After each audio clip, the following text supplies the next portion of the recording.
You wake up at 5:45 on a rainy Thursday morning in London, not because your phone is screaming at you, but because your body is simply done sleeping. You walk across the cold hardwood floor of an apartment you completely own, turn on the kettle, and look out at the gray street below where people are already rushing toward the tube station with their collars pulled up against the wind. Your phone sits on the counter, face down, and when you finally flip it over, you see a notification that your quarterly index fund distributions hit your account at 3:12 a.m. while you were dreaming. It is not millions, but it is exactly enough to cover your baseline expenses for the next 3 months, meaning every single thing you do today is entirely optional.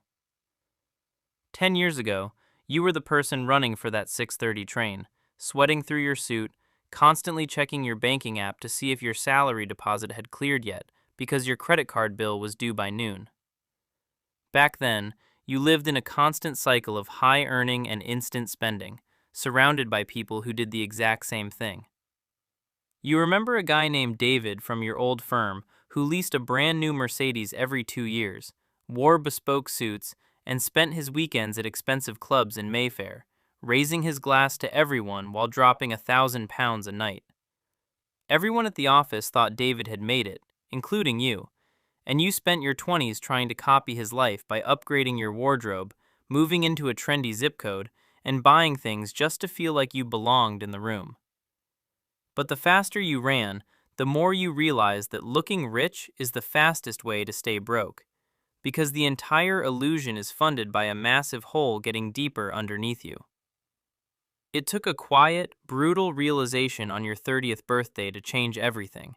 When you added up your net worth and realized that despite a decade of raises, your actual wealth was virtually zero because you had traded every single hour of your life for depreciating assets that required an audience to have value. That night, you decided to make yourself invisible.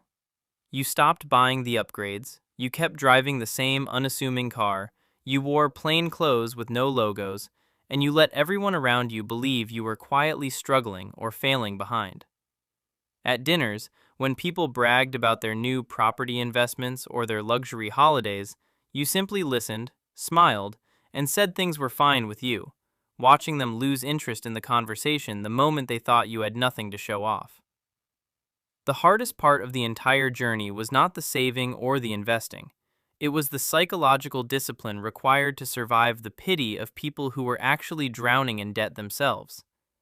Your coworkers thought you were cheap, your friends thought you were missing out, and for years you lived in total silence, watching a number on a screen grow so slowly it felt like it was standing still.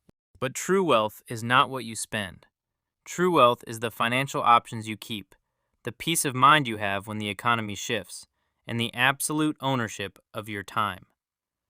While the people around you were locked into high-stress corporate cages because they needed the next bonus just to fund their monthly lifestyle payments, you were quietly buying back your mornings, your freedom, and your ability to say no to anyone.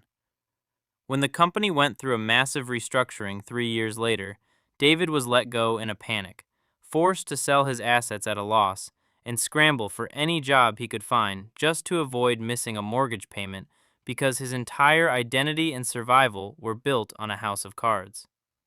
You, on the other hand, walked into the HR office, signed your severance package without a single trace of fear, and walked out into the afternoon sun knowing you didn't have to work again for years if you didn't want to. Today, you sit at your kitchen table, holding a warm mug of coffee, watching the world run as fast as it can just to stay in the exact same place. You realize that the ultimate luxury is not having people look at you.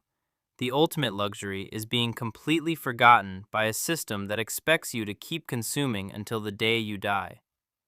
The race doesn't end when you finally buy the most expensive thing in the room. The race ends the second you stop playing for an audience that was never really watching you in the first place, leaving you completely alone, content, and invisible in the best way possible.